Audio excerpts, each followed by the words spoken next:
Assalamualaikum warahmatullahi wabarakatuh. Selamat datang kembali di Pesan Kabar yang penuh dengan inspirasi dan kebenaran. Pada video kali ini, mari kita menjelajahi keindahan bidadari surga. Makhluk surgawi yang dijanjikan kepada orang-orang yang bertakwa. Mari kita menggali lebih dalam tentang kecantikan dan keutamaan mereka. Bidadari adalah makhluk surgawi yang diciptakan oleh Allah Subhanahu wa Ta'ala untuk menghuni surganya. Mereka adalah makhluk yang sangat indah dan mempesona, dengan sifat-sifat yang suci dan murni. Keberadaan mereka merupakan salah satu anugerah terbesar bagi orang-orang yang beriman dan bertakwa. Bidadari adalah salah satu penghuni surga. Tubuh mereka sangat indah, begitu manis serta cantik dan jelita, dan terbuat dari campuran antara zafaran, misik, ambar, dan kafur. Para bidadari tersebut diciptakan tanpa kelahiran dalam kondisi gadis perawan. Mereka tinggal di kemah-kemah di dalam surga bersama dengan suaminya yang juga penghuni surga. Adapun bidadari diciptakan oleh Allah untuk para lelaki syahid yang meninggal berjuang di jalan Allah Subhanahu wa Ta'ala. Allah menciptakan bidadari dari 4 warna, yaitu putih, hijau, kuning, dan merah. Bagian rambutnya terbuat dari sutra. Bagian tubuh bidadari diciptakan dari bawah ke atas secara berurutan menggunakan zafaran, misik, ambar, dan kafur. Zafaran digunakan untuk membuat jari-jari kaki hingga ke lutut. Misik digunakan untuk membuat bagian atas lutut hingga ke payudara. Ambar digunakan untuk membuat bagian payudara hingga ke leher. Sedangkan kafur digunakan untuk membuat bagian leher hingga kepala. Bahan pengaduk keempat jenis lempung tersebut adalah air kehidupan. Ini diperoleh dari hadis periwayatan Ibnu Abbas. Nama bidadari-bidadari ini adalah Haina. Bidadari khusus dibuat untuk melayani laki-laki yang menjadi penghuni surga. Kekhususan ini berkaitan dengan watak dan tabiat manusia. Perempuan memiliki watak dan tabiat yang suci. Karena itu, banyak di antara mereka yang tetap setia dengan seorang suami mereka dan tidak menikah lagi setelah suaminya wafat. Sebagai ganti atas harga diri dan kehormatan diri perempuan, Allah memberikan harga diri dan kehormatan diri bagi perempuan yang menjadi penghuni surga. Sementara itu, laki-laki memiliki sifat kejantanan yang ditunjukkan dengan memiliki lebih dari 1 orang istri. Di dunia, Allah mengharamkan perempuan untuk memiliki lebih dari 1 suami, sedangkan laki-laki diizinkan memiliki lebih dari 1 istri. Hal ini berkaitan dengan tabiat yang berbeda antara laki-laki dan perempuan.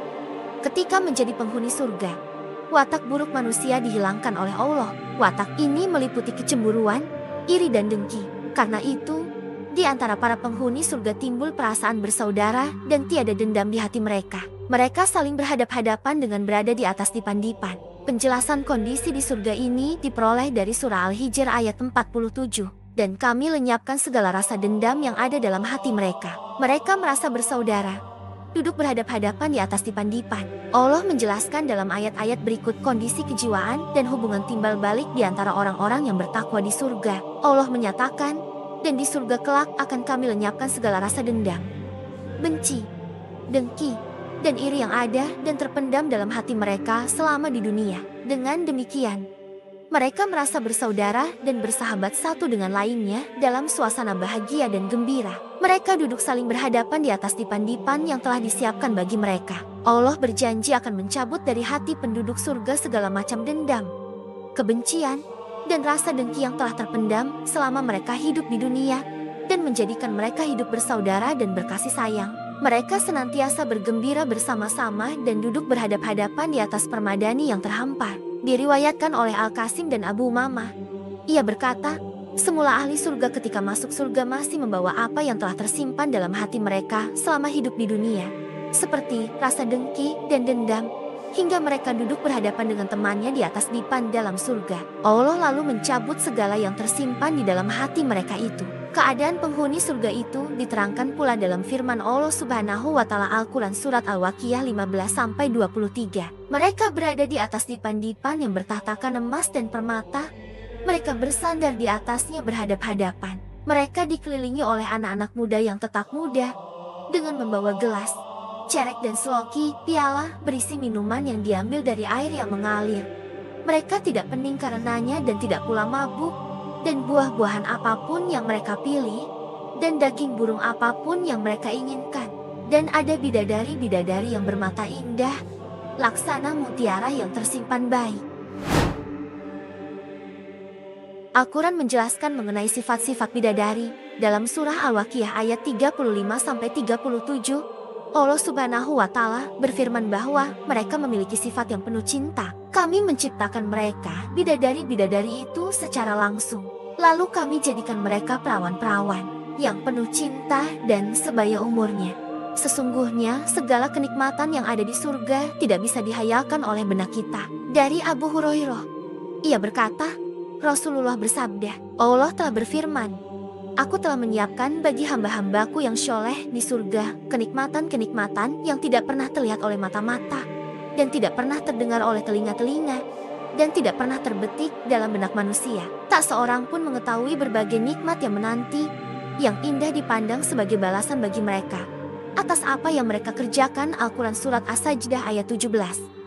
Apa saja kenikmatan yang ada di surga tidak bisa dibayangkan oleh kita. Meskipun nama-nama kenikmatan-kenikmatan yang ada di surga kita ketahui sebagaimana kenikmatan-kenikmatan yang ada di dunia, akan tetapi hakikat keduanya berbeda. Yang sama hanyalah nama. Adapun hakikat berbeda. Di surga ada anggur, delima, kurma dan buah-buah yang lain, akan tetapi tidak sama hakikatnya dengan anggur, kurma, dan delima yang ada di bumi. Sebagaimana hakikatnya berbeda, demikian juga kelezatan yang dirasakan berbeda. Demikian juga benda-benda yang lain yang ada di surga, seperti emas, perak, mutiara, sungai, homer, madu, istana, dan lain-lain. Hakikatnya dan kelezatannya semua berbeda dengan apa yang ada di bumi. Ibnu Abbas radhiyallahu anhu pernah berkata, tidak ada sesuatu pun yang ada di surga dari perkara-perkara yang ada di dunia, kecuali hanya sekedar nama-nama. Demikian pula dengan wanita surga berbeda dengan wanita dunia. Meskipun namanya sama-sama wanita, akan tetapi hakikat di antara keduanya sangat jauh berbeda. Rasulullah pernah berkata tentang wanita surga, kalau seandainya seorang wanita surga muncul ke dunia, maka dia akan menyinari antara bumi dan langit, dan akan memenuhi bau yang semerbak antara bumi dan langit. Dan sungguh kerudungnya lebih baik daripada dunia dan seisinya. Hadis riwayat Al-Bukhari. Tentu jika kita membahas hadis ini, maka kita tidak akan mampu untuk membayangkan tentang bidadari tersebut. Bidadari yang begitu bercahaya dan begitu harum.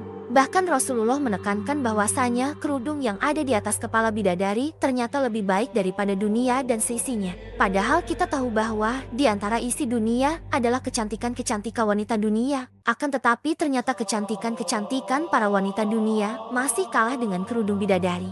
Maka bagaimana lagi dengan wajah bidadari, sifat-sifat bidadari, maka kita akan semakin yakin akan ketidakmampuan kita untuk membayangkan hakikat bidadari. Bagaimana kita bisa membayangkan sabda Rasulullah tentang bidadari berikut ini? Hati sang bidadari merupakan cermin bagi sang lelaki, dan hati sang lelaki juga menjadi cermin bagi sang bidadari. Hadis ini disyahihkan oleh Syaikh Al-Albani dalam Syahih Targhib wa Tarhib. Demikian juga sabda Rasulullah. Bidadari tersebut terlihat sumsum tulang betisnya di belakang dagingnya karena indahnya. Hadis riwayat Al-Bukhari.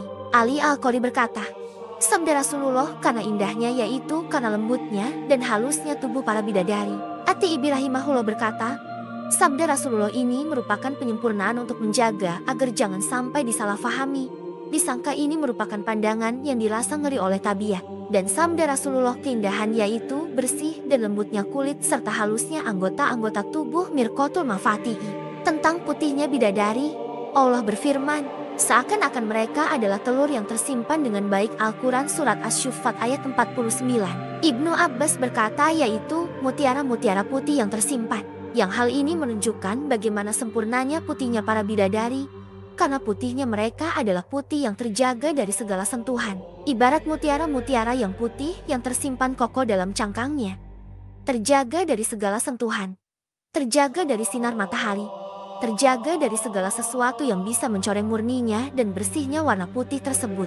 Demikian pula para bidadari, putih tubuh mereka sempurna. Allah telah mengagungkan sifat putihnya bidadari dan juga bening dan bersihnya bidadari dalam firman-Nya. Seakan-akan para bidadari itu permata yakut dan mutiara. Al-Quran Surat Ar-Rahman ayat 58. Para bidadari seperti permata dalam hal bening tubuh mereka dan seperti mutiara dalam putihnya. Putih dan beningnya bidadari tersebut ternyata terlihat di balik 70 gaun indah yang dipakainya. Rasulullah bersabda, bagi setiap penghuni surga 2 istri dari bidadari, yang masing-masing bidadari tersebut memakai 70 gaun. Nampak sumsum betisnya di balik 70 gaun tersebut. Hadis ini disyahihkan oleh Syekh Al-Albani dalam As-Syahihah nomor 173. Dalam hadis yang lain, sesungguhnya seorang wanita surga sungguh terlihat putih betisnya di balik 70 gaun. Hadis riwayat At-Tirmidzi nomor 2533 ini didhaifkan oleh Syekh Al-Albani. Maka bagaimana kita bisa menghayalkan ini semua? Bagaimana bisa beningnya tubuh bidadari, bahkan sumsum tulang betisnya bisa terlihat di balik 70 gaun? Seperti apakah putihnya kulit bidadari sehingga bisa terlihat di balik 70 gaun? Tentunya akal kita tidak sampai untuk bisa menghayalkan ini semua. Jangankan untuk menghayalkan bidadari, bahkan untuk menghayalkan kerudungnya saja yang dikatakan oleh Rasulullah bahwa kerudung bidadari lebih baik dari dunia dan seisinya, kita tidak mampu. Untuk menghayal gaun yang dipakai bidadari, bagaimana modelnya dan dari apa bahannya, kita tidak mampu. Maka bagaimana lagi dengan bidadari itu sendiri? Bayangkan jika Anda adalah sang penghuni surga, lantas Anda bertemu dengan sang bidadari. Lantas Anda pun melepaskan 70 gaun sang bidadari tersebut satu persatu. Sementara bening dan putihnya betis bidadari sudah terlihat. Bagaimana Anda tidak bersemangat untuk melepaskan gaun-gaun indah tersebut? Selain itu, kemampuan kita untuk menghayal terbatas. Kemampuan kita menghayal adalah didukung oleh penangkapan panca indera kita. Kita hanya bisa menganalogikan hayalan kita dengan apa yang pernah kita tangkap dengan panca indera kita. Karenanya kita hanya bisa mampu menghayal wanita tercantik yang pernah kita lihat di dunia ini. Lebih dari itu, maka otak kita tidak mampu. Sebagaimana jika kita memaksakan diri kita untuk menghayalkan bagaimana tampannya Nabi Yusuf alaihi salam yang menjadikan para wanita mengiris-ngiris tangan-tangan mereka dengan tidak sadar karena takjub dengan ketampanan beliau Yusuf alaihi salam, maka kita tidak akan mampu menghayalkan ketampanan beliau. Kita hanya bisa menghayalkan lelaki tertampan yang pernah kita lihat di dunia ini. Karenanya, sifat-sifat bidadari yang akan dijelaskan dalam video sebelumnya hanyalah sebagai penggambaran yang cantik dan moleknya para bidadari. Akan tetapi hakikat yang sebenarnya tidak akan bisa kita hayalkan. Kita hanya bisa mengetahui hakikat para bidadari yang sebenarnya jika kita melihat langsung bidadari-bidadari tersebut. Ya Allah, mudahkanlah kami untuk melihat mereka dan mendekap mereka. Amin. Ya Allah, ampunilah dosa-dosa kami. Pandangan kami yang tidak kami jaga. Janganlah Engkau menjadikan dosa-dosa kami sebagai penghalang kami untuk bertemu para bidadari.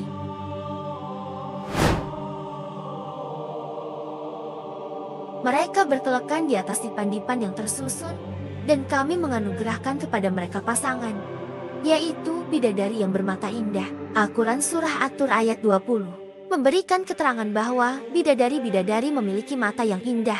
Bidadari juga memiliki kulit yang putih dan lunak. Tubuh mereka seperti telur rebus yang telah dikupas cangkangnya, menjelaskan bahwa tubuh mereka seumpama permata yakut dan marjan. Seakan-akan mereka itu permata yakut dan marjan. Al-Quran Surat Ar-Rahman ayat 58. Bidadari identik dengan parasnya yang sangat cantik. Bahkan di dalam Al-Quran juga diceritakan bahwa di surga kelak, orang-orang akan bertemu dengan para bidadari yang cantik rupawan. Allah Subhanahu wa Ta'ala telah menjanjikan bidadari surga sebagai kenikmatan bagi setiap hambanya yang bertakwa dan beriman. Dan bidadari diciptakan tanpa celah. Tiada bandingannya jika bersanding dengan perempuan-perempuan dunia. Karena bidadari surga tak memiliki masa yang memudahkan kecantikannya. Bidadari surga menjadi salah satu nikmat yang Allah berikan kepada hambanya yang terpilih untuk masuk surga. Orang-orang yang telah berhasil dalam perjalanan menuju cahaya telah sampai ke surga karena rahmat Allah. Para bidadari surga ini akan menemaninya setiap saat, memenuhi semua kebutuhan laki-laki surga dengan senang hati.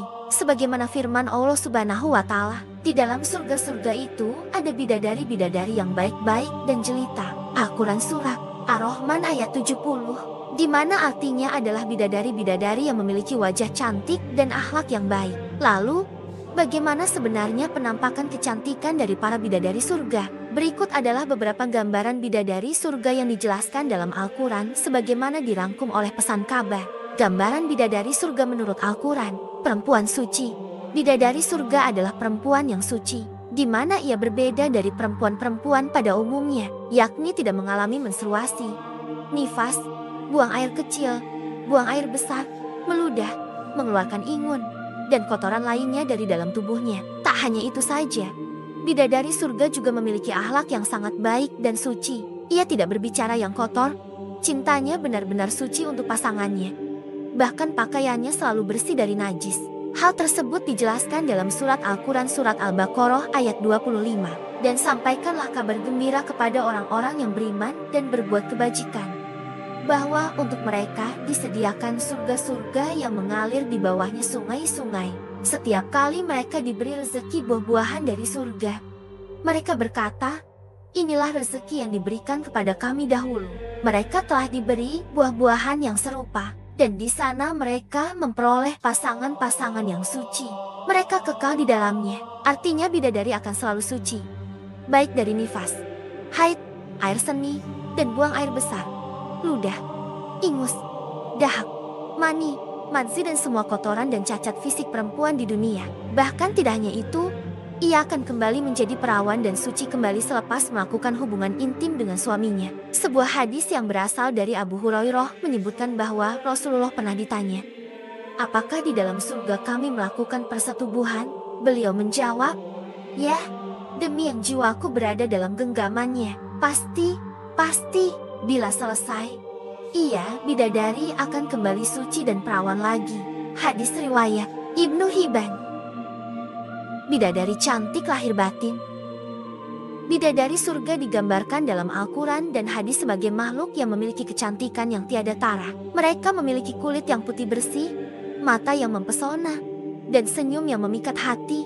Keindahan mereka tidak hanya terlihat dari penampilan fisik, tetapi juga dari kesucian hati dan akhlak yang luhur. Hal itulah yang dijelaskan dalam Al-Quran surat Ar-Rahman ayat 70. Di dalam surga-surga itu ada bidadari-bidadari yang baik-baik dan jelita. Di dalam surga-surga itu, di kedua surga dan apa-apa yang ada di dalamnya itu, ada bidadari-bidadari yang baik-baik akhlaknya, lagi cantik-cantik rupanya. Kehadiran bidadari menjadikan surga sebagai tempat yang penuh dengan keindahan dan kenikmatan yang tiada tara. Mereka adalah bagian dari janji Allah Subhanahu wa Ta'ala kepada orang-orang yang bertakwa, sebagai balasan atas keimanan dan kebaikan yang telah mereka lakukan di dunia.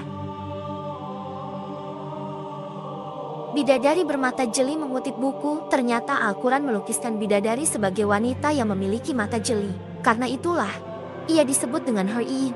Kata Hur adalah bentuk plural dari Haura, yang bermakna wanita muda yang cantik jelita, bening dan berkulit putih bersih. Kata ini merupakan derivasi dari kata Hawar, yaitu hitam mata yang sangat hitam dan putih mata yang sangat putih, di kulit yang putih bening. Itulah sebabnya Al-Quran menggunakan kata Hur-in untuk menyebut bidadari. Gambaran tentang mata sang bidadari yang disebut memiliki mata yang indah dan mempesona dapat kita temukan dalam Al-Quran surat Al-Syu'ara ayat 48 yang menyatakan, dan di sisi mereka ada bidadari-bidadari yang bermata indah dan membatasi pandangannya, kecantikan yang sempurna dan mata berbinar. Bidadari surga juga digambarkan dalam kondisi kecantikan yang sempurna dan mata berbinar. Hal itu disampaikan dalam surat Ad-Duhan ayat 51 hingga 54. Sungguh, orang-orang yang bertakwa berada dalam tempat yang aman, yaitu di dalam taman-taman dan mata air. Mereka memakai sutra yang halus dan sutra yang tebal, duduk berhadapan. Demikianlah. Kemudian kami berikan kepada mereka pasangan bidadari yang bermata indah. Bidadari memiliki badan indah dan sebaya. Di dalam Al-Quran digambarkan bahwa bidadari surga memiliki badan yang indah dan usia yang sebaya, yakni 33 tahun. Mereka diciptakan Allah Subhanahu wa Ta'ala dalam kondisi yang selalu perawan dan tidak pernah menua, sebagaimana dijelaskan dalam Al-Quran surat An-Naba ayat 31-33. Sungguh, orang-orang yang bertakwa mendapat kemenangan, yaitu kebun-kebun dan buah anggur, dan gadis-gadis belia yang sebaya. Bidadari belum pernah ada sebelumnya. Di dalam Al-Quran dijelaskan bahwa bidadari surga adalah perempuan yang diciptakan secara langsung dan tidak pernah ada sebelumnya. Bahkan bentuk dan sifatnya pun sangat sempurna. Hal ini dijelaskan dalam surat Al-Waqiah ayat 35-37. Kami menciptakan mereka, bidadari-bidadari itu secara langsung. Lalu kami jadikan mereka perawan-perawan yang penuh cinta dan sebaya umurnya. Bidadari belum pernah disentuh. Seorang bidadari surga adalah mereka yang belum pernah disentuh oleh siapapun dan juga belum pernah dinikahi oleh siapapun. Seperti yang dijelaskan dalam surat Ar-Rahman ayat 56. Di dalam surga itu ada bidadari-bidadari yang membatasi pandangan, yang tidak pernah disentuh oleh manusia maupun jin sebelumnya. Tempat tinggal bidadari. Surah Ar-Rahman ayat 72 menjelaskan bahwa para bidadari tinggal di dalam kemah-kemah yang dibangun di surga. Kemudian pada surah As-Saffat ayat 49 dijelaskan bahwa mereka seumpama telur-telur yang disimpan dengan baik. Kemah-kemah bidadari selebar 60 mil. Bahannya terbuat dari permata berongga. Bidadari-bidadari yang menjadi istri penghuni surga tidak akan saling melihat satu sama lain di dalam kemah. Di sekeliling kemah terdapat kebun yang berisi emas dan perak. Demikianlah gambaran tentang keindahan bidadari surga.